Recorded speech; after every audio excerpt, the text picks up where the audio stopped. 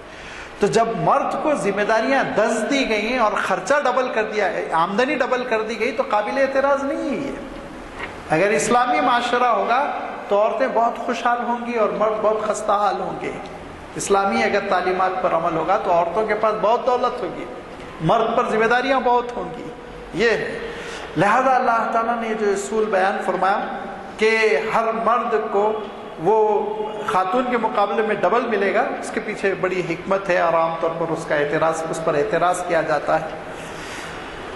تیسری بات یہ ہے کہ میراث کی جو تقسیم ہوتی ہے وہ تقسیم سے پہلے آپ کو کسی اس فن کے ماہر سے فتویٰ لینا چاہیے۔ کیوں؟ اس لیے کہ اس میں بہت سی ٹیکنیکل نزاکتیں ہوتی ہیں، لہذا پورے رشتہ داروں کی لسٹ بنانی پڑتی ہے۔ سب سے پہلے والدین ہے کہ نہیں، اصول میں دیکھنا۔ اصول سے مراد یہ ہوتا ہے کہ والد والدہ، اگر وہ نہیں ہے تو دادا دادی، نانا نانی، اوپر تک کے اصول میں سے کون ہے وہ دیکھا جائے گا۔ پھر دوسرے نمبر پر مرنے والا مرد ہے تو بیوی بقید حیات ہے نہیں دیکھا جائے گا، اور مرنے والی خاتون ہے تو شوہر بقید حیات ہے کہ نہیں یہ دیکھا جائے گا۔ پھر نمبر 3 پر اولاد کتنی ہے، لڑکے کتنے ہیں، لڑکیاں کتنی ہیں، یہ دیکھا جائے گا۔ پھر اس کے بعد سے اگر اولاد نہیں ہے تو اولاد کی اولاد، جس کو فروع کہتے ہیں، پوتا پوتی، نواسا نواسی، ان میں سے کوئی ہے کیا دیکھا جائے گا۔ یہ احاطہ پورا کر لینے کے بعد پھر اسبا کی طرف آئیں گے۔ یہ اصحاب الفروض ہیں، ان کے بعد دوسرے نمبر پر اسبا ہے۔ اسبا میں کون ہے؟ چچا ہے، پھوپھی ہے، ماموں ہے، خالہ ہے، یہ تحقیق کی جائے گی۔ اور اگر اسبابی بھی نہیں ہیں تو اولو الارحام ہے کیا دیکھا جائے گا۔ صلہ رحمی کی رشتہ داریاں ہیں کیا دیکھا جائے گا، چچا کے لڑکے ہیں، پھوپھی کے لڑکے، کزنس وغیرہ ہیں کہ نہیں ہیں، یہ پورے رشتے چیک کیے جائیں گے۔ اس کے بعد سے پھر ٹیبل بنتا ہے تقسیم ہونے کا۔ اور میں وضاحت کر چکا ہوں کہ اگر قریب میں ہے تو بعید کی طرف نہیں جائیں گے، بھائی بہن زندہ ہے تو بھانجے بھتیجیوں کا کوئی تذکرہ نہیں ہے، اگر والدین ہے تو دادا دادی نانا نانی کا کوئی تذکرہ نہیں، اگر اولاد ہے تو اولاد کی اولاد ختم، چھٹی ہو گئی، ان کا کوئی تذکرہ نہیں ہوگا۔ لہذا یہ ساری چیزوں کا ایک ٹیبل بنایا جاتا ہے۔ ٹیبل بنانے کے بعد، جیسے کہ ابھی آیت کا میں نے ترجمہ پڑھا تو آپ نے دیکھا ہوگا مفہوم میں تھوڑا سا کمپلیکیشن ہے کہ اگر اولاد ہے تو ماں باپ کا حصہ گھٹ جاتا ہے، اولاد نہیں ہے تو ماں باپ کا حصہ بڑھ جاتا ہے، اگر اولاد ہے تو بیوی کا حصہ گھٹ جاتا ہے، اگر اولاد نہیں ہے بیوی کا حصہ بڑھ جاتا ہے، 25% ملنے لگتا ہے۔